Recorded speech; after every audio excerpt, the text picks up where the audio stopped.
You know that feeling when someone says something and it ruins your whole day. That irritation, that frustration, it actually only lasts 90 seconds unless you keep feeding it.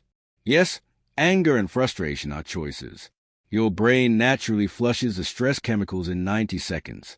But we replay the story, rehearse our comeback, and suddenly, 20 minutes later, we're still angry. Here's the first secret: the button pusher myth. Nobody can push your buttons unless you let them. Those buttons are unhealed wounds or past experiences. When someone triggers you, they are not the problem. They are showing you where you still need healing.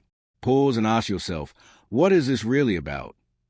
Maybe it reminds you of a critical parent, and suddenly you're not reacting to them. You're noticing your own growth points. Next, let's talk about what anger is really hiding. Anger isn't really anger. It's a security guard for feelings like hurt, fear, or shame.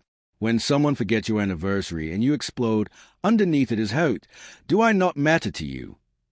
If you address the hurt instead of the surface anger, everything changes. Anger pushes people away. Vulnerability creates connection. Now here's a game changer, the choice point. Between every trigger and your reaction, there's a tiny space.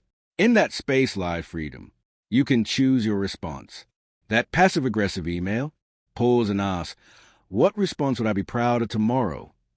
That's your emotional superpower. Next, meet your secret weapon, the observer self. What if you could watch your emotions like weather patterns without being swept away? Instead of thinking, this person is an idiot, notice, I'm having the thought that this person's an idiot. Your anger loses control over you. You respond intentionally instead of impulsively. Now, let's reframe challenges. Difficult people aren't obstacles. They are personal trainers for your emotional growth.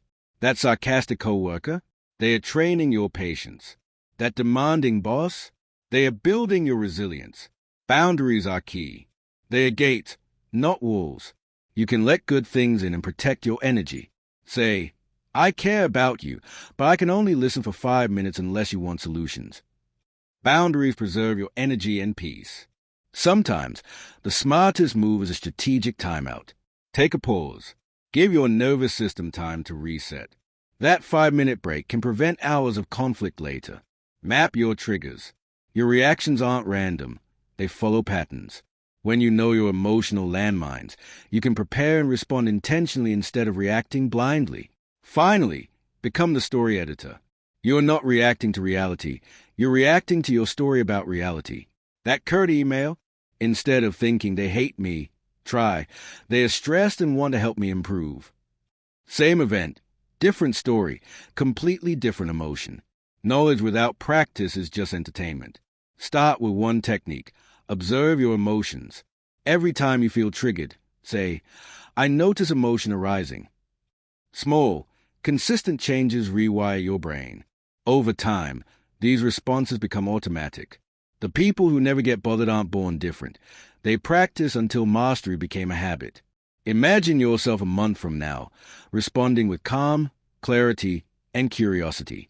Difficult people no longer have power over your peace. That version of you is waiting. You just have to stop practicing today. I'd love to hear your strategies for staying disciplined and avoiding distractions in the comments below if you learned something new. Hit subscribe and join me on this journey.